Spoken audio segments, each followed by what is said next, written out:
Good morning and welcome to Doctor's Talk. ഇന്ന് April 7 ശനിയാഴ്ച ലോക ആരോഗ്യ ദിനമാണ്. വേൾഡ് ഹെൽത്ത് ഓർഗനൈസേഷൻ ഇന്ന് ലോകാരോഗ്യ ദിനമായിട്ട് ആചരിക്കുന്നു. ഏപ്രിൽ 7 ശനിയാഴ്ച. എല്ലാ വർഷവും ലോകാരോഗ്യ ദിനം ആചരിക്കുന്നുണ്ട്. ഈ വർഷത്തെ ലോകാരോഗ്യ ദിനത്തിന് വേൾഡ് ഹെൽത്ത് ഓർഗനൈസേഷൻ പറഞ്ഞിരിക്കുന്ന തീം എന്ന് പറയുന്നത് ഒബിസിറ്റിയാണ്, അമിതവണ്ണമാണ്.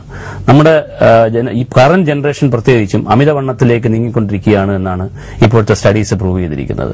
അതുകൊണ്ട് തന്നെ ഈ അമിതവണ്ണം പ്രിവെന്റ് ചെയ്യുന്നതിനെക്കുറിച്ചും അമിതവണ്ണം കൊണ്ടുള്ള ദോഷങ്ങളെക്കുറിച്ചുമുള്ള ഒരുപാട് അവയർനെസ് പ്രോഗ്രാംസ് ചെയ്യുന്ന കൂട്ടത്തിൽ ഇന്ന് ഡോക്ടർസ് ടോക്കിലും അതിനെക്കുറിച്ചൊരു പ്രോഗ്രാമാണ് ഉദ്ദേശിക്കുന്നത്. ഇന്ന് എന്നോടൊപ്പം ഉള്ളതൊരു ENT സർജനാണ്. ഒരുപക്ഷെ നിങ്ങൾ വിചാരിക്കേണ്ട ഒരു ENT സർജൻ അമിതവണ്ണമായിട്ട് എന്താ ബന്ധമെന്ന്. ഒരു 2-3 മാസം മുമ്പ് ഡോക്ടർസ് ടോക്ക് റെഗുലറായി കണ്ടുകൊണ്ടിരുന്ന ഒരാളായിരുന്നെങ്കിൽ നിങ്ങൾക്ക് ചിലപ്പോൾ ബോധ്യപ്പെട്ടിട്ടുണ്ടാവാം എന്താണ് ഇന്ന് എന്റെ കൂടെ ഇരിക്കുന്ന ആളുടെ ഇമ്പോർട്ടൻസ് എന്നുള്ളത്. കാരണം ഒരു 120 കിലോയോളം 122 കിലോയോളം വെയിറ്റ് ഉണ്ടായിരുന്ന മനുഷ്യൻ ഇന്ന് 32 കിലോ കുറച്ച് 90 കിലോയിലാക്കി എന്റെ കൂടെ വന്നിരിക്കുകയാണ്. ഒരു ENT സർജൻ എന്ന ആ ഒരു ഇതിലല്ല അദ്ദേഹം ഇവിടെ ഇരിക്കുന്നത്. വണ്ണം കുറയ്ക്കുന്നതിനെ പറ്റിയും വണ്ണം കുറച്ചതിലുണ്ടായ അദ്ദേഹത്തിന്റെ അനുഭവങ്ങളെ പറ്റിയും വണ്ണം കുറയ്ക്കാൻ അദ്ദേഹം ഉപയോഗിച്ച ടെക്നിക്സ് എന്തൊക്കെയാണെന്നുള്ളതിനെ കുറിച്ചൊക്കെ കുറച്ച് കാര്യങ്ങൾ പ്രേക്ഷകരുമായിട്ട് ഷെയർ ചെയ്യാനാണ് ഡോക്ടർ വിനോദ് ബി നായർ ഇവിടെ ഉള്ളത്. അദ്ദേഹം ഒരു ENT സർജനാണ്, ഞാൻ ആദ്യമേ പറഞ്ഞു കഴിഞ്ഞു. വണ്ണം കുറയ്ക്കുന്നതിനെ കുറിച്ചാണ് അദ്ദേഹം ഇവിടെ സംസാരിക്കുന്നത്, ENTയെ കുറിച്ചല്ല. Good morning doctor Vinod. Good morning doctor Vinod. ഞാൻ പറഞ്ഞു നിങ്ങളൊരു ENT സർജനാണ്, പക്ഷേ ENT അല്ല നമ്മളോട് സംസാരിക്കണമെന്ന് പറഞ്ഞു. എനിക്ക് തോന്നുന്നു ഒരു 100 ദിവസം അല്ലെങ്കിൽ ഒരു 3 മാസത്തിന് മുമ്പ് നമ്മൾ കാണുമ്പോൾ ഡോക്ടറിന്റെ ഒരു 3 ഇരട്ടി ഉണ്ടായിരുന്നു. നമ്മൾ വളരെ ഫ്രീക്വന്റ് ആയിട്ട് കാണുന്നവരുമാണ്. അപ്പോ ഈ ഒരു തീരുമാനം, അതായത് ഈ 3 മാസത്തിന് മുമ്പ് പിന്നെ ഒരു 4-5 വർഷം മുമ്പ് ഡോക്ടറെ കാണുമ്പോഴും ഡോക്ടർ ഏകദേശം ആ ഷേപ്പിലൊക്കെ തന്നെയായിരുന്നു. അപ്പോൾ ഒരു 5-6 വർഷമായിട്ട് കൊണ്ടു നടക്കുന്ന ആ ഒരു ഷേപ്പും ആ ഒരു വെയിറ്റും ആ ഒരു ഫ്ലാബും ഒക്കെ കളയണം എന്ന് തോന്നുന്നു, അല്ലെങ്കിൽ കുറയ്ക്കണമെന്ന് തോന്നാനുണ്ടായ സാഹചര്യം എന്താണ്? അല്ല, ഒരു ചുരുക്കത്തിൽ പറഞ്ഞാൽ ബുദ്ധിമുട്ടായി തുടങ്ങി. ഞാൻ രാവിലെ നടക്കാൻ പോകുമ്പോൾ സാധാരണ ഈ കലൂർ ഇന്റർനാഷണൽ സ്റ്റേഡിയത്തിലാണ് നടക്കുന്നത്. ഈ ആദ്യത്തെ റൗണ്ടിൽ ഒരു ഡിസ്കംഫർട്ട് തോന്നി തുടങ്ങി. ഒരു ഹാർട്ട് അറ്റാക്ക് ഒന്നും അല്ലെങ്കിലും നെഞ്ചുവേദന അല്ലെങ്കിലും മൊത്തത്തിൽ ഒരു നടപ്പ്, ഒരു സുഖമല്ല. ഹോസ്പിറ്റലിലോട്ട് ദൈവം സഹായിച്ച് നടന്നാ പോണം രാവിലെ. എന്റെ ഹോസ്പിറ്റലും വീടും തമ്മിൽ ഏകദേശം ഒരു 300 മീറ്ററിന്റെ ഡിഫറൻസ് ഉള്ളൂ. ആഹാരമൊക്കെ കഴിച്ചിട്ട് പെട്ടെന്ന് നടക്കുകയാണെങ്കിൽ ഒരു ഡിസ്കംഫർട്ട്. ഈ 122 കിലോ ഭാരവുമായിട്ട് നടന്നു നീങ്ങാനുള്ള ഒരു പ്രായോഗികമായ ബുദ്ധിമുട്ട്, ഇത്തരം ബുദ്ധിമുട്ട് എല്ലാ കാര്യത്തിലും തോന്നി തുടങ്ങി. നമ്മൾ ഒരു സ്ഥലത്തോട്ട് പോകുമ്പോൾ അല്ലെങ്കിൽ അതായത് വേറൊരു പ്രധാനപ്പെട്ട സംഭവം, ഒരിക്കൽ ടയർ പഞ്ചറായി, കാറിന്റെ ടയർ പഞ്ചറായി. അപ്പൊ ടയറിന്റെ പലപ്പോഴും നമ്മൾ കുത്തിയിരുന്ന് നമ്മൾ തന്നെ ചെയ്യണമല്ലോ. ഒരു കുത്തിയിരുന്നിട്ട് ആ ടയർ മാറ്റാൻ ശ്രമിക്കുമ്പോഴാണ് ശരിക്കും യഥാർത്ഥമായിട്ട് നമ്മുടെ ആ വെയിറ്റ് കൊണ്ടുണ്ടാകുന്ന ബുദ്ധിമുട്ട് ബോധ്യപ്പെട്ടു. അപ്പം ഇത് മാത്രമല്ല, ഇതിങ്ങനെ പോയാൽ ശരിയാവില്ലെന്ന് പല മെഡിക്കൽ പരിപാടികളും ചെയ്തിട്ടുള്ളത് കൊണ്ടും ഇതിലുള്ളതുകൊണ്ടും അറിയാം ഇത് അധികം നാൾ ഓടൂലെന്ന്. അപ്പൊ അങ്ങനെയാണ് ഇത് കുറച്ചേ മതിയാവൂ എന്നൊരു തീരുമാനത്തിലെടുത്ത്. ഈ ഒരു വണ്ണം കൂടുതലുണ്ട് എന്ന് പറയും. ഇതിപ്പോ ജനറൽ ചോദ്യമാണ്. ഈ വണ്ണം കൂടുതലുള്ളത് കൊണ്ട് ഇപ്പൊ ഡോക്ടർ പറഞ്ഞു നടക്കാൻ പോകുമ്പോൾ ഒരു ബുദ്ധിമുട്ട് തോന്നി തുടങ്ങി എന്ന് പറഞ്ഞു. അതുപോലെ കാറിന്റെ ടയർ മാറ്റാൻ ബുദ്ധിമുട്ടുണ്ടെന്ന് പറഞ്ഞു. ഇതൊക്കെ ശരിക്കും പറഞ്ഞ ഒരു കാഷ്വൽ റീസൺസ് ആണ്. അതല്ല, വണ്ണം കൂടുതൽ കൊണ്ടുണ്ടാകാവുന്ന മെഡിക്കൽ ആയിട്ടുള്ള കോംപ്ലിക്കേഷൻസ് കുറെ അധികം ഉണ്ടല്ലോ, അതെന്തൊക്കെയാണെന്ന് പറയാമോ? ഏറ്റവും ആദ്യം പറയേണ്ടത് എനിക്ക് തോന്നുന്നു ഉയർന്ന രക്തസമ്മർദ്ദം, ഹൈ BP, ഈ ബ്ലഡ് പ്രഷർ കൂടുന്നതിന്റെ ഏറ്റവും പ്രധാനപ്പെട്ട കാരണത്തിൽ ഒന്ന് അമിതവണ്ണമാണ്. അതായത് അമിതവണ്ണമുള്ള ആളാണെങ്കിൽ BP കൂടാനുള്ള എല്ലാ സാധ്യതകളുണ്ട്. ഞാൻ BPക്ക് മരുന്നൊന്നും കഴിച്ചിട്ടില്ല. എന്റെ ഉദാഹരണം പലതിനകത്ത് ഓരോ പ്രാവശ്യം എക്സാമ്പിളായിട്ട് പറയുന്ന വളരെ നല്ലേ.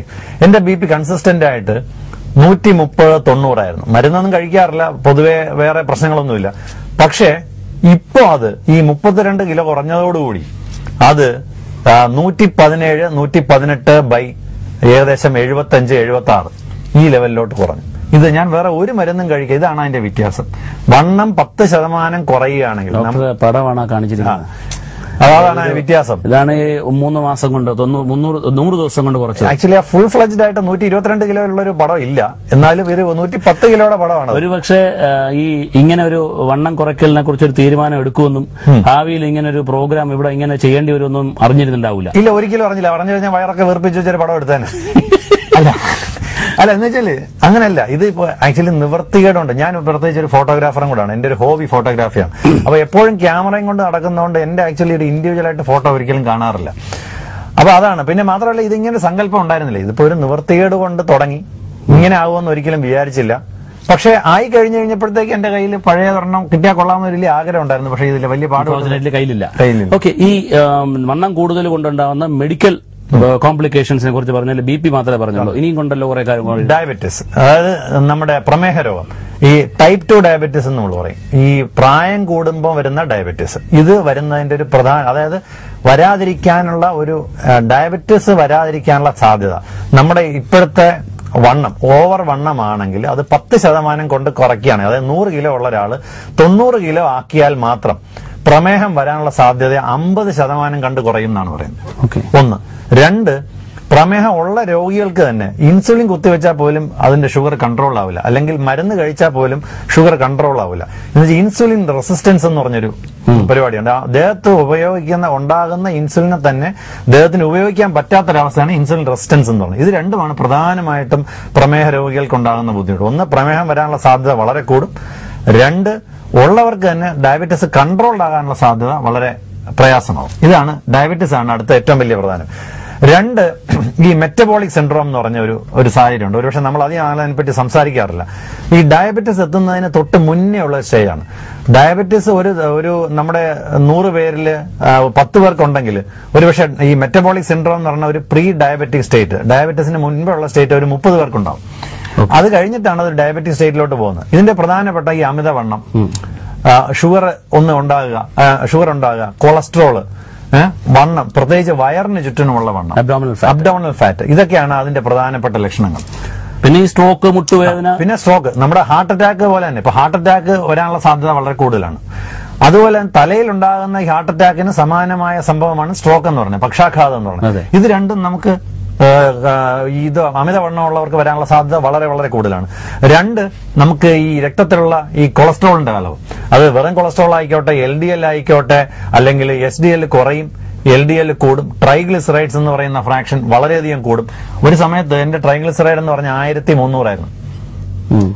മരുന്ന് കഴിച്ചിരുന്ന ഒരു സമയം ഉണ്ടായിരുന്നു. മരുന്ന് കഴിച്ചിട്ട് പോലും അത് 300 താഴെ വന്നിട്ടില്ല. ഇന്നിപ്പോ ഒരു മരുന്നും കഴിക്കാതെ 98 ആണ്. ഈ അമിതവണ്ണം കാരണം ഉണ്ടാകുന്ന ഒരു സാധനം ഉണ്ടല്ലോ, രാത്രി ഉറങ്ങുമ്പോൾ മറ്റേ മെഷീനൊക്കെ പിടിപ്പിച്ചുറങ്ങും, സ്ലീപ്പ് അപ്നിയ. അത് ഞങ്ങളുടെ പ്രത്യേകിച്ച് ENT ഏരിയയിൽ വരുന്ന സംഭവമാണ്. സ്ലീപ്പ് അപ്നിയ എന്ന് പറയുന്നത് കൂർക്കം വലി, അമിതമായ കൂർക്കം വലി ഒന്ന് അതിന്റെ ഒരു ഫാക്ടറാണ്. രണ്ട്, ശ്വാസം വലിച്ച് ശ്വാസം നിന്നുപോകും. ശ്വാസം നിന്ന് പോയിട്ട് കുറച്ചുനേരം നിന്ന് കഴിഞ്ഞതിന് ശേഷം വീണ്ടും ശ്വാസം വലിച്ചു വിടാം. ഈ അമിതവണ്ണക്കാരുടെ പ്രധാനമായിട്ട് ഈ കഴുത്തിന്റെ ഭാഗത്ത്, നമ്മുടെ കഴുത്തിന്റെ പുറത്ത് മാത്രമല്ല ഉള്ളിലും ഈ ഫാറ്റ് ഡെപ്പോസിറ്റ് ചെയ്യുമ്പോൾ നമ്മുടെ ശ്വാസനാളം അടഞ്ഞു പോകുന്ന, നാക്കിന്റെ പുറകുവശം അടഞ്ഞു പോകുന്ന ഒരു സംഭവമാണ്. ഇത് ഹാർട്ടിനും ലങ്സിനും വളരെ കേടാണെന്നാണ് പറയുന്നത്. അപ്പൊ ഈ സ്ലീപ്പ് ആപ്നിയ ഉള്ളവരല്ലേ ഈ മെഷീൻ വെച്ചിട്ട് ശ്വാസം ഉപയോഗിക്കേണ്ടി വരും. അപ്പൊ ഇതെല്ലാം നമുക്ക് വണ്ണം കുറയുകയാണെങ്കിൽ വ്യത്യാസം വരും. മുട്ടുവേദന ഈ വണ്ണമുള്ളവരുടെ കൂടപ്പറപ്പാണ് മുട്ടുവേദന. ഈ മുട്ടുവേദനയുടെ ഒരു പ്രധാന കാരണം ഈ നമ്മുടെ ഇത്രയും വെയിറ്റ്, ഒരു 10 25 എക്സ്ട്രാ കിലോ, അതായത് 30 40 50 കിലോ വരെയാ. ഈ വെയിറ്റ് നമ്മുടെ മുട്ടിന് ഉണ്ടാക്കുന്ന, അസ്ഥരണാസ്ഥികൾക്ക് ഉണ്ടാക്കുന്ന ക്ഷതം പ്രധാനമായിട്ട് ഇതിന്റെ ഒരു വലിയ ദോഷമാണ്. ഓക്കെ ഡോക്ടർ, നമുക്കൊരു ബ്രേക്ക് എടുക്കാം, ഇനി ഒരു ഷോർട്ട് ബ്രേക്ക്.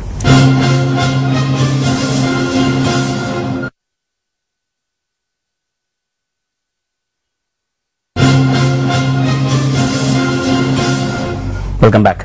ഇപ്പം പുതിയ സ്റ്റഡീസ് പ്രകാരം ഈ അമിതവണ്ണം അല്ലെങ്കിൽ ശരീരത്തിൽ കൊഴുപ്പടിഞ്ഞു കൂടുന്നത് ഒരു പക്ഷേ ക്യാൻസറിന് പോലും കാരണമാണെന്ന് പറയുന്നുണ്ട് അല്ലേ? അതായത് നമ്മളിപ്പോ പറഞ്ഞ കാര്യങ്ങളൊക്കെ ഒരുപക്ഷെ നാട്ടുകാർ കൂടുതൽ കേട്ടിട്ടുണ്ടാവും. പക്ഷെ അമിതവണ്ണം ഒരു 7ഓളം ക്യാൻസറുകൾക്ക് പ്രധാനമായിട്ടും കോൺട്രിബ്യൂട്ട് ചെയ്യുന്നു. അതായത് അമിതവണ്ണമുള്ള ഒരാളിൽ ക്യാൻസർ വരാനുള്ള സാധ്യത മറ്റുള്ളവരെ അപേക്ഷിച്ച് വളരെ കൂടുതലാണെന്നാണ് ഇപ്പോഴത്തെ പഠനങ്ങൾ തെളിയിക്കുന്നത്. പ്രധാനമായിട്ട് ഈ അന്നനാളത്തിന്റെ oesophageal cancer, colon cancer, breast cancer, prostate cancer, സ്ത്രീകൾക്കുണ്ടാകുന്ന യൂട്രസിന്റെ വലഭാഗത്തുണ്ടാകുന്ന സെർവൈക്കൽ ക്യാൻസർ, യൂട്രസിന്റെ ക്യാൻസർ. അപ്പൊ ഇങ്ങനെ പല ക്യാൻസറുകളും, അമിതവണ്ണം, കോളൻ ക്യാൻസർ, വൻകുടലിന്റെ ക്യാൻസർ, ഇപ്പൊ ഇതൊക്കെ വണ്ണമുള്ള ഒരാളില് ഇപ്പൊ ആളുകൾക്ക് ക്യാൻസറിനെ പറ്റി ഒരു പക്ഷേ വലിയ ഭയമുള്ള ഒരു കാര്യമാണ്. ഇതൊരു പക്ഷേ വണ്ണം കൂടുതൽ ഉണ്ടാകുന്ന ആളുകൾക്ക് ഏറ്റവും അധികം അറിഞ്ഞിരിക്കേണ്ടത്, നിങ്ങൾക്ക് അമേരിക്കൻ ക്യാൻസർ സൊസൈറ്റി പറഞ്ഞിരിക്കുന്ന ഒരു പഠനം എന്ന് പറയുന്നാൽ, നിങ്ങൾ പലപ്പോഴും നമ്മൾ നല്ല ഭക്ഷണമാണ് പലപ്പോഴും ക്യാൻസർ വരാതിരിക്കാൻ വേണ്ടി പ്രിവെന്റീവായിട്ട് കഴിക്കുന്നത്. ഇതിനേക്കാളൊക്കെ ഉപരി നിങ്ങൾ ശ്രദ്ധിക്കേണ്ട കാര്യം, നിങ്ങൾക്ക് അമിതവണ്ണം ഉണ്ടെങ്കിൽ ക്യാൻസർ വരാനുള്ള സാധ്യത കുറയ്ക്കാനായി ആദ്യം ചെയ്യേണ്ടത് അമിതവണ്ണം ഇല്ലാതാക്കുക എന്നുള്ളതാണ്. ഈ അമിതവണ്ണം എന്ന് പറയുന്നത് ഇപ്പൊ നമ്മൾ കുറെ കാര്യങ്ങൾ പറഞ്ഞല്ലോ, ഇത് ഉണ്ടാവാനുള്ള കാരണം എന്താ? ഡോക്ടർ അഭിപ്രായത്തിൽ ഡോക്ടർ ഇപ്പം ഒരു 125 കിലോ 90 കിലോ വന്ന ഒരാൾക്ക് അത് കൃത്യമായിട്ട് പറയാൻ സാധിക്കും. എന്തൊക്കെ ഹാബിറ്റ്സ് ഉണ്ടായിരുന്നോണ്ടാണ് ഇത് കൂടിയത്? ഞാൻ എന്റെ ഒരു 15 വയസ്സ് 14 വയസ്സിന് അടുപ്പിച്ചായിട്ട് ഞാൻ ഏറ്റവും എന്നെ നീർക്കോലി ഈർക്കിൽ എന്നൊക്കെയാണ് ആൾ വിളിച്ചിരുന്നത്. വളരെ മെലിഞ്ഞിട്ട ഒരാളായിരുന്നു. അപ്പൊ എന്റെ വീട്ടിനടുത്ത് ഒരു പഞ്ചാബി വളരെ ഹെഫ്റ്റി ആയിട്ടുള്ള ഒരു പഞ്ചാബി അച്ഛന്റെ ഓഫീസ് ജോലി ചെയ്യുന്ന ആൾ വർക്ക് ചെയ്തത്. പുള്ളിയാണ് എനിക്ക് വണ്ണം കൂടാനുള്ള മന്ത്രം പറഞ്ഞു തന്നത്. വളരെ സിമ്പിൾ ആയിരുന്നു പുള്ളി പറഞ്ഞത്. അന്ന് ഞാൻ വലിയ ടേസ്റ്റ് ഒക്കെ നോക്കിയേ കഴിക്കുള്ളായിരുന്നു. ഇതൊന്നുമല്ല, എന്ത് കൈ കിട്ടിയാലും കഴിക്കുക. ഇതാണ് പുള്ളി എനിക്ക് പറഞ്ഞ മന്ത്രം. അപ്പൊ ഞാൻ ഇതങ്ങോട്ട് അക്ഷരം പ്രതി അതങ്ങോട്ട് അന്ന് തുടങ്ങി. അത് പിന്നെ തിരിഞ്ഞു നോക്കിയിട്ടില്ല. ഏകദേശം ഒരു കല്യാണം കഴിച്ചപ്പം വെയിറ്റ് ഏകദേശം 24ാമത്തെ വയസ്സിൽ കല്യാണം കഴിച്ചു. ക്ലാസ്മേറ്റിനെ കല്യാണം കഴിച്ചുകൊണ്ട് 24ാമത്തെ വയസ്സിൽ കല്യാണം കഴിച്ചു. അപ്പൊ ആ സമയത്ത് 86 എന്റെ കറക്റ്റ് ഐഡിയൽ വെയിറ്റ് ആയിരുന്നു. മെഡിക്കൽ കോളേജ് ഹൗസ് സയൻസ് കഴിഞ്ഞ ഉടനെ. പക്ഷെ നമ്മുടെ പരിപാടി അത് അനുസ്യൂതം അങ്ങനെ തുടർന്നു പോയി. ഞാൻ ഒരു സമയത്ത് ഒരു 20 ഇഡ്ഡലി കഴിക്കും. ഒരിക്കൽ എടുക്കുന്ന ഇഡ്ഡലി 20 എണ്ണമാണല്ലോ. 20 ഇഡ്ഡലി കഴിക്കും, അല്ലെങ്കിൽ 2 കുറ്റി ഗോതമ്പൂട്ട് കഴിക്കും. ഈ ഒരു ലെവലിലോട്ട് നമ്മുടെ വയറ് വലുതായി. ഇതാണ് ഒരു പക്ഷേ എന്തുകൊണ്ട് വണ്ണം കൂടുന്നു എന്ന് ചോദിക്കുകയാണെങ്കിൽ ഞാൻ ഇപ്പോൾ പറയുന്ന ഏറ്റവും പ്രധാനപ്പെട്ട കാരണം നമ്മുടെ വയറ് വികസിച്ച് വരും. അതിനെക്കുറിച്ചൊന്ന് പറയാം. ഒരു പക്ഷേ ആൾ കേട്ടിട്ടില്ലാത്തൊരു കാര്യം. നമ്മുടെ സാധാരണ ഒരാളുടെ സ്റ്റൊമക്ക് എന്ന് പറഞ്ഞാൽ ഏകദേശം ഹാർട്ടിന്റെ അത്രയും സൈസിലാണ്. നമ്മുടെ ഒരു കൈ മുറുക്കി പിടിച്ചാൽ ഏകദേശം എത്ര ഉണ്ടോ അത്രയുണ്ടോ. ഇത് എംപ്റ്റി സ്റ്റാൻഡ്, അതായത് ഒന്നും ഇല്ലാതെ ഭക്ഷണം കഴിച്ചു കഴിഞ്ഞാൽ ഒരു സാധാരണ മുതിർന്ന ഒരാളുടെ വയറെന്ന് പറഞ്ഞാൽ ഒരു 1000 cc, അത് 1 ലിറ്ററാണ് അതിനകത്ത് കൊള്ളുന്നത്. പക്ഷെ നമുക്കറിയാം പലരും ഈ പ്രോഗ്രാം കേൾക്കുന്ന വണ്ണമുള്ളവർക്ക് ഒരു ആഹാരത്തിന് ശേഷം തന്നെ ഒരു കുപ്പി വെള്ളം കുടിക്കാൻ ഒരു പ്രയാസം ഉണ്ടാവില്ല. അത് സൂചിപ്പിക്കുന്നത് എന്താണെന്ന് പറഞ്ഞാൽ അവരുടെ സ്റ്റൊമക്ക് സാധാരണ ഒരാളുടെ സ്റ്റൊമക്കിനേക്കാളും വളരെ വലുതായി പോയി എന്നുള്ളതാണ്. നമ്മുടെ ബ്രെയിനിന് നമ്മൾ ഭക്ഷണം കഴിച്ചു കഴിഞ്ഞിട്ട് എങ്ങനെയാണ് മതിയെന്ന് തോന്നണമെന്ന് ചോദിച്ചു കഴിഞ്ഞാൽ നമ്മുടെ സ്റ്റൊമക്ക് സ്ട്രെച്ച് ചെയ്ത് ഒരു ലെവൽ കഴിയുമ്പോൾ മാത്രമാണ് നമ്മുടെ ബ്രെയിനിന് ഇത് പോകുന്നത്. ആവശ്യത്തിനുള്ള ഭക്ഷണമായി നിർത്തിക്കോളാം. ഈ ഒരു വലിയ സംഭവം വരാൻ വന്നു. ഒരുപക്ഷെ ഡോക്ടർ ഗണേഷിന് അധികം വണ്ണമൊന്നുമില്ല. ഡോക്ടർ ഗണേഷിന്റെ സ്റ്റൊമക്ക് സെൻസ് ചെയ്ത് കഴിഞ്ഞ് വളരെ കഴിഞ്ഞിട്ട് എന്റെ സ്റ്റൊമക്ക് സെൻസ് ചെയ്യുള്ളൂ, അല്ലെങ്കിൽ പണ്ട് സെൻസ് ചെയ്യുള്ളായിരുന്നു. ഈ വണ്ണം മെലിഞ്ഞൊരാൾക്ക് കുറച്ച് ഭക്ഷണം കഴിക്കുമ്പോൾ തന്നെ മതിയാവും എന്നുള്ള ആ സ്ട്രെച്ച് വന്നു കഴിയുമ്പം വരും. ഈ നമ്മുടെ യൂറിനറി ബ്ലാഡർ, നമുക്ക് മൂത്രം ഒഴിക്കാൻ മുട്ടി ആ സമയത്ത് യൂറിൻ പാസ് ചെയ്യാൻ പറ്റിയില്ല. കുറച്ച് കഴിഞ്ഞാൽ ആ സെൻസേഷൻ അങ്ങ് പോകും. പിന്നെ 1 മണിക്കൂർ കഴിഞ്ഞിട്ടാണ് നമുക്ക് ആ സാഹചര്യം ഇല്ലെങ്കിൽ ആ 1 മണിക്കൂർ കഴിഞ്ഞിട്ടാണ് വീണ്ടും സെൻസേഷൻ തോന്നുന്നത്. ഇതേപോലെയാണ് സ്റ്റൊമക്കും. ഒരിക്കൽ അത് സ്ട്രെച്ച്ഡ് ഔട്ട് ആയി കഴിഞ്ഞാൽ പിന്നെ അതിനേക്കാളും പുറത്ത് സ്ട്രെച്ച് ആയാൽ മാത്രമേ ആ ഫീലിംഗ് കിട്ടുള്ളൂ, മതി എന്നുള്ള സെൻസേഷൻ ബ്രെയിനിന് കിട്ടുള്ളൂ. ഇതുകൊണ്ടാണ് ഇവരുടെ ഇങ്ങനെ വണ്ണം കൂടി പോകാനുള്ള പ്രധാനപ്പെട്ട കാരണം. പിന്നെ കഴിക്കുന്നത് നമ്മുടെ ബാങ്ക് അക്കൗണ്ട് പോലാണ്. ബാങ്ക് അക്കൗണ്ട് നമ്മൾ ഇടുന്നതാണ് കൂടുതൽ, എടുക്കുന്നത് കുറവാണെങ്കിൽ ബാങ്ക് അക്കൗണ്ട് കൂടി വരും. ഇതിന്റെ കാര്യം തന്നെയാണ് മനുഷ്യന്റെ. നമ്മൾ കഴിക്കുന്ന എനർജി നമ്മൾ സ്പെൻഡ് ചെയ്യുന്ന എനർജിയേക്കാൾ കൂടുതലാണെങ്കിൽ സ്പെൻഡ് ചെയ്യുന്ന എനർജിയേക്കാൾ കൂടുതലാണെന്നുണ്ടെങ്കിൽ നമ്മൾ വണ്ണം വെച്ച് വരും. അതിന് ഒരു മാർഗ്ഗമില്ല. വളരെ സിമ്പിൾ ഒരു കാര്യം കൂടെ പറയാം. ഒരു സ്കിംഡ് മിൽക്ക് ഒരു ഗ്ലാസ് കഴിച്ചാൽ 100 കാലറി ആണെന്നാണ് വയ്പ്. ഓരോ ദിവസവും 100 കാലറി എക്സ്ട്രാ കഴിക്കുകയാണെങ്കിൽ ഒരു വർഷത്തില് 3.5 കിലോ കൂടുമെന്നാണ് കണക്ക്. നമ്മൾ കാലങ്ങൾ കൊണ്ടാണ് ഈ ശീലം വരുന്നത്. അപ്പൊ നമ്മൾ ഒരു സ്കിംഡ് മിൽക്ക് അല്ലെങ്കിൽ ഒരു കാപ്പി എക്സ്ട്രാ ഒരെണ്ണം ആവശ്യത്തിൽ കൂടുതൽ ഒരു കാപ്പി കുടിച്ചാൽ ഓവർ ദ 1 ഇയർ ഇതുണ്ടാകുന്ന സംഭവം എന്ന് പറഞ്ഞാൽ അതിഭയങ്കരമായ എഫക്റ്റാണ്. ഈ 122 കിലോ ഉണ്ടായിരുന്നു പറഞ്ഞു, അതിൽ നിന്ന് കുറഞ്ഞ് 90 കിലോയിലെത്താൻ എത്ര ദിവസം എടുത്തു? ഇതിനേക്കാൾ കുറച്ചും കൂടെ എളുപ്പം പറ്റുമായിരുന്നു. പക്ഷെ ഞാൻ ഏകദേശം ഒരു 30 കിലോ കുറയാൻ 100 ദിവസം എടുത്തു. ഇതിൽ ആദ്യത്തെ 25 കിലോ ഒരു 80 ദിവസം കൊണ്ട് തന്നെ കുറഞ്ഞു. അത് പിന്നെ അതങ്ങോട്ട് പിടിവിട്ടതല്ല. അതങ്ങനെ നമുക്ക് ചെയ്യുന്നതിനൊരു ഞാൻ ഇപ്പൊ ഒരു ഡോക്ടർ എന്ന നിലയ്ക്ക് ഞാനിത് എങ്ങനെ കുറയണമെന്നുള്ള ഒരു ഇതുണ്ടായിരുന്നു. ഞാൻ 7 വർഷമായി ടോട്ടലായിട്ട് ഒരു വെജിറ്റേറിയൻ ആയിട്ട് 7 വർഷം കൊണ്ട് ഞാൻ വെജിറ്റേറിയനാണ്. പക്ഷെ പിന്നെ മനസ്സിലായത് ആനയും വെജിറ്റേറിയനാണ്, ആനയ്ക്ക് വണ്ണക്കുറവില്ല. അപ്പൊ അതുകൊണ്ട് വെജിറ്റേറിയൻ പലരുടെയും ധാരണ നോൺ വെജിറ്റേറിയൻ കഴിച്ചു നിർത്തിയാൽ ഡ്രിങ്ക്സ് നിർത്തിയിരുന്നു. ഡ്രിങ്ക്സും കംപ്ലീറ്റ് ആയിട്ട് നിർത്തി. 7 വർഷത്തിന് മുമ്പ് വെജിറ്റേറിയനുമായി ഡ്രിങ്ക്സ് നിർത്തി. പക്ഷെ എന്നിട്ട് ഒരു വണ്ണത്തിന് ഒരു വ്യത്യാസം ഉണ്ടായില്ല. അതാണ് ഞാൻ നേരത്തെ പറഞ്ഞ ആനയും വെജിറ്റേറിയനാണ്. നടക്കാൻ പോകുമായിരുന്നു, സ്ഥിരമായിട്ട് നടക്കാൻ പോകുമായിരുന്നു. 1 മണിക്കൂറോളം നടക്കും. പക്ഷെ ഒരു കാര്യം നമ്മൾ മനസ്സിലാക്കി, ഇതൊന്നും വണ്ണം കുറയാൻ ശാശ്വതമായ പരിഹാരമല്ല. എന്തുകൊണ്ടാണെന്ന് പറഞ്ഞാൽ ഒരുപക്ഷെ ആളുകൾക്ക് ഞെട്ടുന്ന ഒരു കാര്യം ഞാൻ പറയാം. 2 സ്ലൈസ് വെറും ബ്രെഡിന്റെ എനർജി നമ്മൾ നടന്നു തീർക്കാനാണ് ഉദ്ദേശിക്കുന്നതെങ്കിൽ 45 മിനിറ്റ് നടക്കണം. 2 കഷ്ണം ബ്രെഡിന്റെ എനർജി നമ്മൾ നടന്നു തീർക്കാനാണ് തീരുമാനിക്കുന്നതെങ്കിൽ 45 മിനിറ്റ് നടക്കണം. ഒരു ഹാംബർഗർ, ആളുകൾക്ക് വലിയ താല്പര്യമുള്ള ഒരു സാധനമാണ് ഒരു ഹാംബർഗറിന്റെ എനർജി നടന്നു തീർക്കാനാണ് ഉദ്ദേശിക്കണമെങ്കിൽ 20 മണിക്കൂർ നടക്കണം. ചുരുക്കം പറഞ്ഞാൽ ഞാൻ കഴിച്ചിരുന്ന പോലെ കഴിച്ചിരുന്നെങ്കിൽ 48 മണിക്കൂർ കഴിഞ്ഞാലും 360 ദിവസം നടക്കേണ്ടി വന്നു. അല്ല, 48 മണിക്കൂർ കഴിഞ്ഞാലും 24 മണിക്കൂറിന്റെ ഭക്ഷണം തീരൂല. അതാണ് അതിന്റെ പ്രശ്നം. അതുകൊണ്ടാണ് എനിക്ക് മനസ്സിലായത് നടന്നു തീർക്കാൻ പറ്റൂല. ഒരേ ഒരു മാർഗം കഴിക്കുന്ന ഭക്ഷണം കൺട്രോൾ ചെയ്യാം. അവിടാണ് ഇതിന്റെ ഏറ്റവും വലിയ പ്രശ്നം. 5 ദോശയും 4 ദോശയും കഴിച്ചുകൊണ്ടിരുന്നിട്ട് പെട്ടെന്ന് കുറയ്ക്കാൻ 20 ഇഡ്ഡലി കഴിക്കുമായിരുന്നു. അത് പണ്ട് അത് ആയ കാലത്ത്. ഇപ്പൊ 46-ാമത്തെ വയസ്സിൽ അത്രയും കഴിക്കൂലായിരുന്നു. ഒരു 5-6 ദോശയൊക്കെ കഴിക്കുമായിരുന്നു.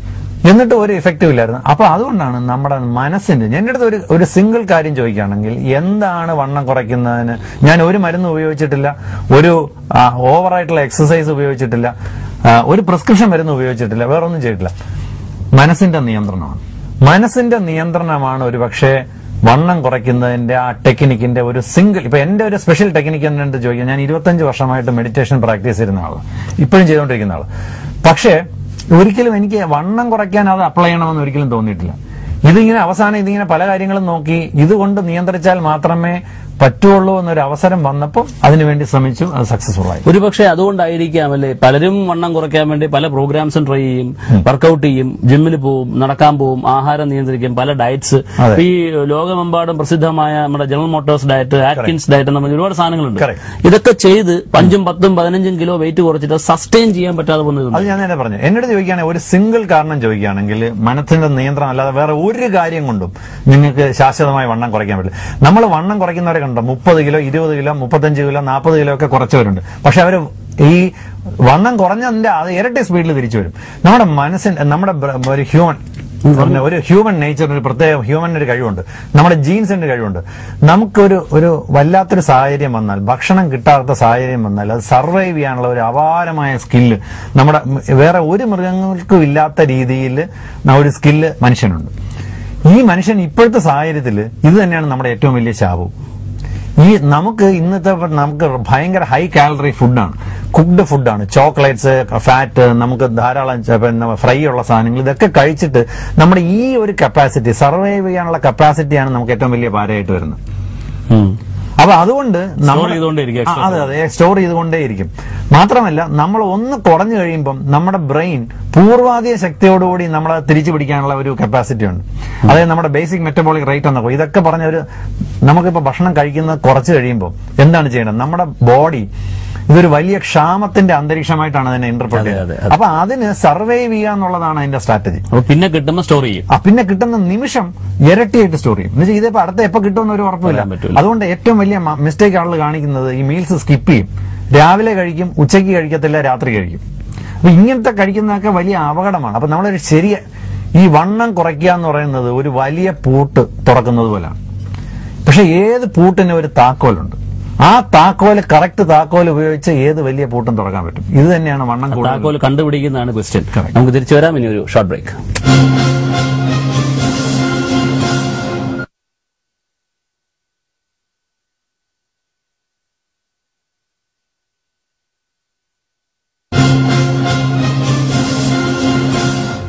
Welcome back. ഡോക്ടർ വിനോദ്, ഇപ്പൊ ഈ വണ്ണം കുറയ്ക്കുന്നതിന്റെ ഭാഗമായിട്ടാണല്ലോ ഈ ക്വിക്ക് സ്ലിം എന്ന് പറഞ്ഞൊരു കൺസെപ്റ്റിലേക്ക് എത്തിയത്. എന്താണ് ആ കൺസെപ്റ്റ് എന്ന് പറയാമോ? ക്വിക്ക് സ്ലിം എന്ന് പറഞ്ഞു കഴിഞ്ഞാൽ ഞാൻ ഈ ചെയ്ത എല്ലാത്തിന്റെയും കൂടെ ഒരു മൊത്തത്തുക. ഇപ്പൊ ഞാനിങ്ങനെ വണ്ണം കുറഞ്ഞു കഴിഞ്ഞപ്പോൾ എന്നെ ഒരിടത്തും ആരും പോകാൻ സമ്മതിക്കില്ല. എവിടെ ചെന്നാലും ആളുകൾ തടഞ്ഞു നിർത്തി ഇതെങ്ങനെയാണ് അവർക്ക് കുറഞ്ഞതെന്നറിയണം, അവർക്കും ഇത് ചെയ്യണമെന്ന് പറഞ്ഞു. അപ്പൊ അങ്ങനെ വന്നു കഴിഞ്ഞപ്പോൾ അത് ഞാൻ ചെയ്തതിനെ കുറച്ചും കൂടെ ലഘൂകരിച്ച് എല്ലാവർക്കും ചെയ്യാൻ പറ്റുന്ന രീതിയിൽ ആക്കിയെടുത്ത ഒരു കോൺസെപ്റ്റാണ് ഈ ക്വിക്ക് സ്ലിം എന്ന് പറയുന്നത്. അപ്പൊ എന്താണ് നമ്മൾ ചെയ്തതെന്ന് പറഞ്ഞാല്, ആദ്യം ഞാൻ പറഞ്ഞു മനസ്സിന്റെ നിയന്ത്രണം. നമുക്ക് 1-2 കാര്യങ്ങളെ പറ്റി ഉപയോഗിക്കും. ഇതിനകത്ത് ഉപയോഗിക്കുന്ന ഒരു പ്രധാന സ്ട്രാറ്റജി എന്ന് പറയുന്നത് മൈൻഡ് കൺട്രോൾ, ടോട്ടൽ ഡിസിപ്ലിൻ. അതായത് നമുക്ക് നമ്മുടെ ദിനചര്യകളിലുള്ള ടോട്ടൽ ഡിസിപ്ലിൻ, അതുപോലെ തന്നെ ടോട്ടൽ ആയിട്ടുള്ള ഒരു മൈൻഡ് കൺട്രോൾ. ഇത് രണ്ടുമാണ് ഒരുപക്ഷെ ഈ ക്വിക്ക് സ്ലിമിന്റെ ഒരു ആങ്കർ പോയിന്റ് എന്ന് പറയുന്നത്. അത് രണ്ടുമാണ്. എന്താണ് ഇതിന്റെ റെലവൻസ് എന്ന് പറഞ്ഞാൽ, എന്റെ ഒരു കാഴ്ചപ്പാടനുസരിച്ച് നമുക്ക് 5 സെൻസ് ഉണ്ട്. കാണുക, അല്ലെങ്കിൽ സ്മെല്ല്, കേൾക്കുക, കാണുക, ടേസ്റ്റ്, ടച്ച്. ഇതിന്റെ കൂടെ ഒരു സെൻസേഷനും കൂടെ നമുക്കുണ്ടെന്നുള്ളതാണ് എന്റെ സങ്കല്പം. ഒന്ന് ഹങ്കർ, അതായത് വിശപ്പെന്ന് പറയുന്നത് നമ്മുടെ ഒരു സെൻസേഷൻ തന്നെയാണ്. അത് പുറത്തോട്ടല്ല ഇരിക്കുന്നത്, അകത്തോട്ടാണെന്ന് മാത്രമേ ഉള്ളൂ. 5 എണ്ണത്തിന്റെ കൂടെ എന്റെ സങ്കല്പത്തിൽ ഒരെണ്ണം കൂടെ ഉണ്ട്. അപ്പൊ നമുക്ക് കാണേണ്ടത് മാത്രം, മെഡിറ്റേഷൻ യൂസ് ചെയ്യുന്ന ഒരു പ്രിൻസിപ്പിൾ എന്ന് പറഞ്ഞാൽ നമുക്ക് കാണേണ്ടത് മാത്രം കാണുക, കേൾക്കേണ്ടത് മാത്രം കേൾക്കുക, സ്മെല്ല് ചെയ്യേണ്ടത് മാത്രം സ്മെല്ല് ചെയ്യുക, ടേസ്റ്റ് ചെയ്യേണ്ടത് മാത്രം ടേസ്റ്റ് ചെയ്യുക, ടച്ച് ചെയ്യേണ്ടത് മാത്രം ടച്ച് ചെയ്യുക. അതിന്റെ കൂടെ ഞാൻ ഒരെണ്ണം കൂടെ കൂട്ടി. അതാണ് ഞാൻ അതെ ഹങ്കർ എന്ന് പറയുന്നതിനെ നിയന്ത്രിക്കാൻ പറ്റും. നമുക്ക് വിചാരിക്കുന്നതിനേക്കാളും വളരെ എളുപ്പമാണ്. ഞാൻ 2-3 സിമ്പിൾ എക്സാമ്പിൾ പറയും മനസ്സിലാവും. നമ്മൾ വളരെ തിരക്കുള്ളൊരു ദിവസം, നമ്മൾ ഒന്നും അറിയുന്നില്ല, ഓഫീസിൽ വലിയ തിരക്കാണ്. നമ്മൾ 2 മണി ആയാലും നമ്മൾ വിശന്ന കാര്യം നമ്മൾ അറിയില്ല. ശരിയല്ലേ? നേരെ മറിച്ച് വെറുതെ ഇരിക്കുകയാണ്, ഒരു ബോറിനടുത്ത് സംസാരിച്ചുകൊണ്ടിരിക്കുകയാണ്. എത്രയും പെട്ടെന്ന് ഇവിടുന്ന് പിരിഞ്ഞു പോകണമെന്ന് പറയണോ? നമുക്ക് 11 മണിയാകുമ്പോഴേ വിശക്കും, അല്ലെങ്കിൽ സൺഡേ വെറുതെ വീട്ടിൽ ഇരിക്കുകയാണ്, നമുക്ക് 11 മണിയാകുമ്പോഴേ ഇടയ്ക്കിടയ്ക്ക് വിശക്കും. TV ഒക്കെ കണ്ടോണ്ടിരിക്കുമ്പോ നമുക്ക് തന്നെ വിശക്കും. ഇതൊന്ന്. അപ്പൊ നമുക്ക് നമ്മുടെ താല്പര്യം അനുസരിച്ചാണ് വിശപ്പ് നമ്മൾ അറിയണം എന്നുള്ളതാണ് ഒന്ന്.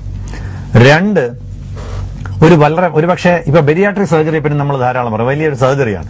സർജറിയിൽ എന്താണ് ചെയ്യുന്നത്? സ്റ്റൊമക്കിന്റെ മേജർ പാർട്ട് കട്ട് ചെയ്ത് കളയാണ്. പിന്നെ ആ സ്റ്റൊമക്കിനകത്ത് 70 ml കൊള്ളുള്ളൂ. അവൻ വേണമെന്ന് ചോദിച്ചാൽ അവന് കഴിക്കാൻ സ്ഥലമില്ല. സ്റ്റൊമക്ക് ചുരുങ്ങത്തില്ല എന്നൊരു സങ്കല്പമാണ് പൊതുവെ മെഡിക്കൽ സയൻസിനുള്ളത്. പക്ഷെ ഞാൻ ആധികാരികമായിട്ട് ഇപ്പൊ പറയുന്നു, എന്റെയും ഞാൻ ഈ പറഞ്ഞ അനുസരിച്ച് ചെയ്തിട്ടുള്ളവരുടെയും കോൺസെപ്റ്റ് അനുസരിച്ച് നമ്മുടെ ഭക്ഷണം ഒരു സ്ട്രാറ്റജിക്കലായിട്ട് കഴിക്കുകയാണെങ്കിൽ, അല്ലെങ്കിൽ ഒരു തന്ത്രപൂർവ്വം നമ്മൾ കഴിക്കുകയാണെങ്കിൽ നമുക്ക് സ്റ്റൊമക്കിന്റെ കപ്പാസിറ്റി ചുരുക്കിയെടുക്കാൻ പറ്റും. ചുരുക്കിയെടുക്കാൻ പറ്റിയാൽ നിങ്ങൾക്ക് കുറച്ച് കഴിക്കുമ്പോൾ തന്നെ ആവശ്യമുള്ള മതി എന്നുള്ള ഫീലിംഗ് കിട്ടും. ഇതാണ് ഈ ഒരുപക്ഷെ ക്യുക്സിലിമിന്റെ തന്ത്രം. അതാണ് അതിന്റെ ബേസിക് പ്രിൻസിപ്പിൾ. ഇതൊരു ചെറിയ പ്രോസസ്സിൽ കൂടെ മെഡിറ്റേഷന്റെയും പിന്നെ വിഷ്വലൈസേഷൻ എന്നൊരു സ്ട്രാറ്റജി ഉണ്ട്. നമുക്കറിയാം ചൈനയിലും റഷ്യയിലും അല്ലെങ്കിൽ വലിയ സ്പോർട്സ് താരങ്ങൾ അവർ വിജയിക്കാൻ വേണ്ടി ഉപയോഗിക്കുന്ന ഒരു തന്ത്രമാണ്. നമ്മുടെ സബ് കോൺഷ്യസ് മൈൻഡിന്, നമ്മുടെ അബോധാവസ്ഥയ്ക്ക് ഒറിജിനലും റിയാലിറ്റിയും അല്ലെങ്കിൽ നമ്മൾ ആലോചിക്കുന്നതും നമ്മൾ സങ്കല്പിക്കുന്നതും തമ്മിൽ തിരിച്ചറിയാൻ സാധിക്കുകയില്ല എന്നൊരു സങ്കല്പമാണ്.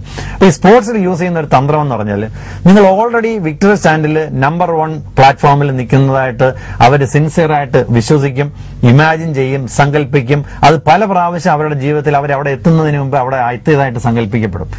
ഇതുപോലെ ഞാൻ ഉപയോഗിക്കുന്ന ഒരു സ്ട്രാറ്റജിയാണ് ഈ മെഡിറ്റേഷന്റെ പ്രോസസ്സിൽ കൂടെ ഇവരെ ഇതിൽ കൊണ്ടുപോകും. അവര് ഈ പറഞ്ഞ അവസ്ഥയിൽ അവരെത്തിക്കും. ഈ അവസ്ഥയിൽ എത്തിക്കഴിഞ്ഞാൽ ഒരിക്കൽ അവർക്ക് ആ ഒരു ഹോപ്പ് കിട്ടിക്കഴിഞ്ഞാൽ എന്നെ കൊണ്ടിത് സാധിക്കും എന്നുള്ള ഇതിനൊരു വലിയ കോൺസെപ്റ്റ് ഉണ്ട്. If your mind can conceive it, നിങ്ങളുടെ മനസ്സിന് സങ്കല്പിക്കാൻ പറ്റിയാൽ, നിങ്ങളുടെ your heart can believe it, you can achieve it. അതൊരു വലിയ സങ്കല്പമാണ്. അതായത് നിങ്ങളുടെ മനസ്സിന് അത് സങ്കല്പിക്കാൻ പറ്റിയാൽ, നിങ്ങളുടെ ഹൃദയത്തിന് അത് ഉൾക്കൊള്ളാൻ പറ്റിയാൽ നിങ്ങൾക്ക് തീർച്ചയായിട്ടും ലോകത്ത് എന്ത് കാര്യവും സാധിക്കാമെന്നുള്ളത് ഒരു മാനേജ്മെന്റ് കോൺസെപ്റ്റ്. ഒരു കാര്യം ചോദിച്ചോട്ടെ, ഈ നേരത്തെ പറഞ്ഞല്ലോ ആദ്യം മുമ്പ് 20 ഇഡ്ഡലി തിന്നാലും പറഞ്ഞപ്പോൾ 7 ദോശ തിന്നാലും പറഞ്ഞു. അപ്പം ഇതൊക്കെ നമ്മൾ സാധാരണ നമ്മുടെ എല്ലാ ദിവസവും രാവിലെ കഴിക്കുന്ന ഭക്ഷണ സാധനങ്ങളാണ് ഈ ദോശ ഇഡ്ഡലിയൊക്കെ. അപ്പൊ ഈ 6ഉം 7ഉം ദോശയൊക്കെ കഴിച്ചുകൊണ്ടിരുന്ന കാലത്ത് ഇത് 46ാമത്തെ വയസ്സിൽ 6-7 ദോശ കഴിക്കുമായിരുന്നു പറഞ്ഞു. അതിന് മുമ്പ് 20 ഇഡ്ഡലി കഴിക്കുന്ന കാര്യം പറഞ്ഞു. അപ്പൊ ഇങ്ങനെ കഴിച്ചുകൊണ്ടിരുന്ന ഒരാൾ പെട്ടെന്ന് ഈ ആഹാരം ഇങ്ങനെ കുറച്ച് ഡ്രാസ്റ്റിക്കലി വെയിറ്റും കുറയ്ക്കുകയും ആഹാരം കുറയ്ക്കുകയും ചെയ്യും. അതുകൊണ്ട് എന്തെങ്കിലും ദോഷമുണ്ടോ, അതുകൊണ്ട് എന്തെങ്കിലും ബുദ്ധിമുട്ട് തോന്നിയോ? ഒന്ന്, എനിക്ക് യാതൊരു ബുദ്ധിമുട്ടും തോന്നിയിട്ടില്ല. ആദ്യം ഒരു വിശപ്പിനെ നിയന്ത്രിക്കാൻ ഒരു ബുദ്ധിമുട്ടുണ്ടല്ലോ, നമുക്ക് ഈ സാധനം കാണുമ്പോൾ കഴിക്കണമെന്നുള്ള തോന്നല്, ഇതൊഴിച്ച് ബാക്കിയെല്ലാം പ്ലസ് ആണ് മാത്രമാണ്. ഒന്ന്, നമ്മൾ കഴിക്കാതിരിക്കുമ്പോൾ എന്താ ചെയ്യണം? ബോഡി നമ്മുടെ ദേഹത്ത് സ്റ്റോർ ചെയ്തിരിക്കുന്ന ഫാറ്റിനെ എനർജിയാക്കി മാറ്റി ഉപയോഗിക്കുകയാണ്. അതിന് നമ്മളോട് പെർമിഷൻ ചോദിക്കേണ്ട ആവശ്യമില്ല. അപ്പൊ നമ്മളത് പുറത്തുനിന്ന് കൊടുത്തില്ലെങ്കിൽ അവൻ സർവൈവ് ചെയ്യാൻ വേണ്ടി നമ്മുടെ കെട്ടിവെച്ചിരിക്കുന്ന ഫാറ്റിനെ ഓരോ ഭാഗത്തായിട്ട് കെട്ടിവെച്ചിരിക്കുന്ന ഫാറ്റിനെ മുഴുവൻ വലിച്ചെടുത്ത് അത് ഉപയോഗിച്ച് തുടങ്ങും. ഇനി ഉപയോഗിച്ച് ഞാൻ എന്റെ താല്പര്യമുള്ള വെയിറ്റ് എത്തിക്കഴിഞ്ഞാൽ ഞാൻ പിന്നെ മെയിൻറ്റെയിൻ ചെയ്യാൻ വേണ്ടി സ്റ്റെപ്പ് അപ്പ് ചെയ്യും. അതാണ് എന്റെ അടുത്ത സ്ട്രാറ്റജി. ഞാൻ ഇപ്പോഴും ഞാൻ ഉദ്ദേശിച്ച വെയിറ്റിൽ എത്തിയിട്ടില്ല. ഞാനിപ്പോ 92 കിലോ 90 കിലോ ആണ് ഉള്ളത്. അത് എനിക്ക് 82, 80, 82, 85 ഈ ഒരു റേഞ്ചിൽ എത്തുക എന്നുള്ളതാണ് എന്റെ ലക്ഷ്യം. അത് ഒരു ഏകദേശം 1 മാസം 1.5 മാസത്തിനകത്ത് തീർച്ചയായിട്ടും എത്തിയിരിക്കും. എന്ന് വെച്ചാൽ ഇതങ്ങനെ വളരെ സ്റ്റഡി ആയിട്ട് പോയിക്കൊണ്ടിരിക്കുകയാണ്. ഇപ്പോഴും എന്റെ ഒരു ഐഡിയൽ ഒരു BMI അനുസരിച്ചിട്ടുള്ള ഐഡിയൽ പ്രായം, ഐഡിയൽ വെയിറ്റ് ആയിട്ടില്ല. ഈ BMI കുറിച്ച് പറഞ്ഞപ്പോൾ ഒരാൾക്ക് അമിതവണ്ണം ഉണ്ട് എന്നുള്ള സങ്കല്പിക്കുക അല്ലെങ്കിൽ ഒരു കാൽക്കുലേഷനിൽ എത്തുന്ന BMI വെച്ചിട്ടാണ്. അതെങ്ങനെയാ കാൽക്കുലേഷൻ എന്ന് പറയാമോ? ഇത് ആളുകൾ പലരും വിചാരിക്കുന്നത് അവർക്ക് അമിതവണ്ണം ഇല്ലെന്നുള്ളതാണ്. നമ്മൾ ഈ BMI എന്ന് പറഞ്ഞാൽ പലപ്പോഴും ചെയ്യുന്നത് നമ്മൾ ഹൈറ്റ് വെയിറ്റ് ഇൻ കിലോഗ്രാം. അതായത് എനിക്കിപ്പോ 92 കിലോ ആണെങ്കിൽ 92 കിലോയെ ഹൈറ്റ് ഇൻ മീറ്റർ സ്ക്വയർഡ് കൊണ്ട് ഡിവൈഡ് ചെയ്യാം. അതായത് ഞാൻ എളുപ്പത്തിൽ പറഞ്ഞു കഴിഞ്ഞാൽ എന്റെ ഹൈറ്റ് 186 സെന്റിമീറ്റർ, വെയിറ്റ് 92 കിലോ. 92 കിലോയെ 1.86ന്റെ സ്ക്വയർഡ് കൊണ്ട് ഡിവൈഡ് ചെയ്യണം. 92 ഡിവൈഡഡ് ബൈ 1.86 ഇൻറ്റു 1.86. കറക്റ്റ്. അതായത് 1.86 കൊണ്ട് 2 പ്രാവശ്യം കഴിക്കണം. അതിപ്പോ നമ്മൾ ഇന്റർനെറ്റിലൊക്കെ നോക്കുകയാണെങ്കിൽ വളരെ ഈസി ആയിട്ട് ഈ സംഭവം എങ്ങനെയാണ് നോർമൽ വരേണ്ടത്. നോർമൽ 25 താഴെ നിൽക്കണം. 18 തുടങ്ങി 24.9 വരെയാണ് നോർമൽ. പലപ്പോഴും ഇത് സ്വയം ഒന്ന് കണക്കുകൂട്ടി നോക്കുകയാണെങ്കിൽ വെബ്സൈറ്റുകൾ നോക്കിയതിന്റെ തന്നെ ഈ ക്യുക്സിലിം.com തന്നെ അതിന്റെ സംവിധാനമുണ്ട്. നോക്കിക്കഴിഞ്ഞാൽ നിങ്ങൾക്ക് കണ്ടുപിടിക്കാൻ വളരെ ഈസിയാണ്. ഒന്ന് ശ്രമിച്ച് നോക്കി കഴിയുമ്പോഴേ നമ്മൾ അറിയുള്ളൂ നമ്മൾ ഓവർ വെയിറ്റ് ആണെന്ന് പലർക്കും തിരിച്ചറിയുള്ളൂ. LICയിൽ നമ്മൾ ഇൻഷുറൻസ് എടുക്കാൻ ശ്രമിച്ചിട്ടുണ്ടെങ്കിൽ പലപ്പോഴും അവർ പറയും ഇത് നിങ്ങൾ ഓവർ വെയിറ്റ് ആണ്. അപ്പൊ നമ്മൾ ഞാൻ ഓവർ വെയിറ്റ് ആണെന്ന് ചോദിക്കും. പക്ഷെ ഇതാണ് സംഭവം. ഓക്കെ ഡോക്ടർ, നമ്മുടെ ഇന്നത്തെ ഡോക്ടർ സ്റ്റോക്കിന്റെ സമയം ഇവിടെ അവസാനിക്കുകയാണ്. ഇന്നത്തെ ഡോക്ടർ സ്റ്റോക്കിലൂടെ ഡോക്ടർ വിനോദ് ബി നായർ, ഞാൻ ആദ്യം പറഞ്ഞതുപോലെ അദ്ദേഹം ഒരു ENT സർജനാണ്. പക്ഷെ ഇവിടെ സംസാരിച്ചത് ഒരു വെയിറ്റ് റിഡക്ഷനെ കുറിച്ചാണ്. ഒബിസിറ്റി എങ്ങനെ നിയന്ത്രിക്കാം, ഒബിസിറ്റി എന്തുകൊണ്ടുണ്ടാവുന്നു, അതിനെ എങ്ങനെ കൺട്രോൾ ചെയ്യാം, അദ്ദേഹത്തിന്റെ അനുഭവ സാക്ഷ്യമാണ് അദ്ദേഹം ഇവിടെ പറഞ്ഞത്. 100 ദിവസം കൊണ്ട് 32 കിലോ കുറച്ച മനുഷ്യനാണ് എന്റെ ഇപ്പുറത്തിരിക്കുന്നത്. അദ്ദേഹത്തിന്റെ അനുഭവ സാക്ഷ്യമാണ് അദ്ദേഹം ഇവിടെ നമുക്ക് എല്ലാവർക്കും വേണ്ടി പങ്കുവച്ചത്. ഇനിയും ഈ വിഷയത്തെ സംബന്ധിച്ച് എന്തെങ്കിലും സംശയങ്ങൾ ബാക്കി നിൽക്കുന്നുവെങ്കിൽ www.kickslim.com അല്ലെങ്കിൽ കൈരളി ടിവിയുടെ ഞങ്ങളുടെ ഇമെയിൽ ഐഡിയിലൊക്കെ എഴുതി ചോദിക്കുക. ഞങ്ങളുടെ സംശയങ്ങൾക്ക് മറുപടി തരുന്നതായിരിക്കും. പ്രോഗ്രാമിനെ കുറിച്ചുള്ള അഭിപ്രായങ്ങളും നിർദ്ദേശങ്ങളും കൂടി എഴുതി അറിയിക്കുക. അടുത്തയാഴ്ച ചിലപ്പം പ്രോഗ്രാമിന്റെ സമയത്തിന് ചെറിയൊരു വ്യത്യാസം വന്നേക്കാം. കൈരളി ടിവി തുടർന്ന് കാണുക. നിങ്ങൾക്കറിയാൻ പറ്റും പ്രോഗ്രാമിന്റെ സമയം എപ്പോഴാണെന്നുള്ളത്. അടുത്തയാഴ്ച വീണ്ടും കാണാൻ പറ്റിയ വിഷയമായിട്ട് ബൈ.